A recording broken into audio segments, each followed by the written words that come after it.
So what happens to the Malaysian farmers if Malaysia removes all the tariffs on US farm products? You might know that the US subsidizes a lot. They give their farmers a lot of subsidies. And those subsidies can mean that, for example, the cost of rice production in the US is high, right, compared to Malaysia. Then you give such a big subsidy to the US rice farmer that his rice is cheaper than Malaysia. But Malaysia today is allowed to have a 40% tariff on American rice, so we go back up to here. But under the TPP, it looks like that goes down to 0 tariffs. And because of the subsidies, the US rice can be cheaper than the Malaysian rice. So then the Malaysian rice farmers would be wiped out. So what does that mean for rice self-sufficiency in Malaysia? Malaysia has a rice self-sufficiency policy. I think it was 80%, now it's 60%, because if you remember in the last food crisis, the Philippines doesn't grow enough rice. They tried to import it. They could not import it for love or money. Because although a lot of rice is grown in the world by India and China, they eat most of it. So very little is traded. So if you can't be self-sufficient, sometimes it's very hard to buy the rice you need. If you don't have rice, then very difficult in an Asian country. So in the TPP, what happens to the US farm subsidies? Well, their export subsidies are removed. But that is nothing new. America has not been using export subsidies for years, and they are removed by the World Trade Organization for all 160 countries, including all the TPP countries, last December.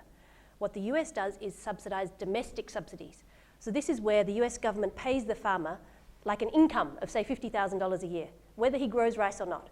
Then if he grows rice, he can export it very cheap because he already has his livelihood. So he can export it below the cost of production. So although it's a domestic subsidy, it keeps his exports cheap. So then the rice comes to Malaysia very cheap.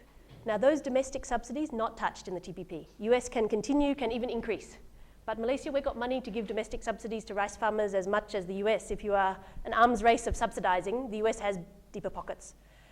So the farmers can be affected by subsidized imports coming in. Now, of course, Malaysia and US grow different things, right? US doesn't grow bananas and mangoes and kangkung, but there are some products the same. Rice, chicken. The main subsidy for chicken is the grain. That's the main cost. So, for example, EU chicken dumped in Africa has wiped out the African chicken farmers. But also maybe pork, depending on Malaysia's pork farmers. So where there is competition. So, but the goods chapter also affects Malaysian SMEs, say, if you are in the manufacturing sector. And if you are making products where currently you have tariffs from the US and then you go to 0, then they face competition.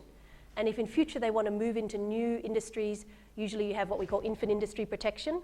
So as you move into a new sector like building airplanes, you give them a bit of tariff protection. This is what every country except Hong Kong did to industrialize. Once you have economies of scale and marketing channels, you remove the tariffs. Then you can compete. But Malaysia now will be locked at 0 tariffs on all the products from America, which has the whole production chain. So no more moving up the value chain into new sectors because you'll immediately face competition.